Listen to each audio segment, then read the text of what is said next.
Le PDG a fait semblant d'être un travailleur ordinaire et est venu travailler dans sa propre usine. Mais dès qu'il est arrivé à la cafétéria, il a été choqué de découvrir que tous les repas ici étaient végétariens. L'homme n'y a pas prêté grande attention, et a demandé au chef cuisinier un pilon de poulet. Le chef cuisinier a non seulement dit qu'il n'y en avait pas, mais a aussi sévèrement réprimandé l'homme. Voyant à quel point le chef était impoli, l'homme a voulu lui donner une leçon. Contre toute attente, un collègue à proximité l'a arrêté, puis a emmené l'homme à une table pour manger. Tout en discutant, l'homme a appris de son collègue qu'il n'avait pas eu de plat de viande depuis longtemps. Alors que l'homme était perplexe, un jeune homme riche s'est approché et s'est assis directement à côté de lui. Le chef a immédiatement apporté un déjeuner luxueux. L'homme, voyant cela, a immédiatement demandé ce qui se passait. Contre toute attente, le jeune riche a dit que des travailleurs de bas niveau comme eux ne méritaient pas de manger de la viande. L'homme a voulu se disputer avec lui après avoir entendu cela, mais le collègue l'a de nouveau arrêté. Il a expliqué que seule la direction avait le droit de manger de la viande dans cette usine. Les travailleurs ordinaires avaient de la chance d'avoir ne serait-ce qu'un repas. L'homme était furieux après avoir entendu cela. Il a claqué la table et s'est levé. Il a déclaré que l'entreprise avait depuis longtemps alloué des fonds spéciaux pour améliorer les repas des employés. Alors pourquoi seuls les dirigeants avaient-ils le droit de manger de la viande?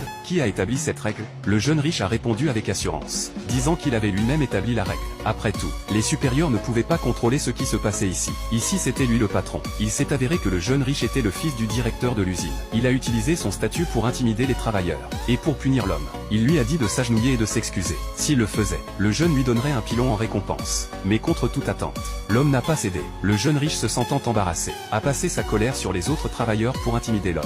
Il a déclaré que quiconque l'appellerait papa aurait le droit de manger un pilon. Quand personne n'a répondu, il a dû commencer à appeler les gens par leur nom. Ceux qu'il a appelés n'avaient pas d'autre choix que d'obéir, car ils ne pouvaient pas se permettre de perdre leur emploi et leur revenu. Face à ces menaces, les travailleurs n'avaient pas d'autre choix que de se soumettre. Satisfait, le jeune riche leur a donné le pilon. Puis il s'est tourné pour réprimander l'homme. Il a jeté un morceau de viande par terre et a dit à l'homme de le ramasser et de le manger proprement. Sinon il le licencierait. En entendant cela, l'homme ne pouvait plus contenir sa colère. Devant tout le monde, il a donné une bonne correction au jeune riche. Tous les employés présents étaient stupéfaits. Ils ne pouvaient pas croire qu'un simple travailleur avait discipliné le fils du directeur de l'usine. Voyant qu'il était battu, le jeune riche a immédiatement appelé les RH pour licencier l'homme.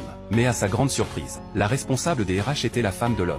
Elle ne savait tout simplement pas encore que son mari était le PDG. Alors elle s'est excusée auprès du jeune riche au nom de son mari. Mais le jeune riche, se sentant humilié, a refusé d'accepter les excuses. Il lui a directement ordonné de licencier l'homme, pensant à quel point il avait été difficile pour son mari de trouver un emploi. La femme n'a eu d'autre choix que de supplier le jeune riche de ne pas le licencier. À sa grande surprise, le jeune riche a accepté cette fois, mais à une condition. Elle devait l'embrasser en public.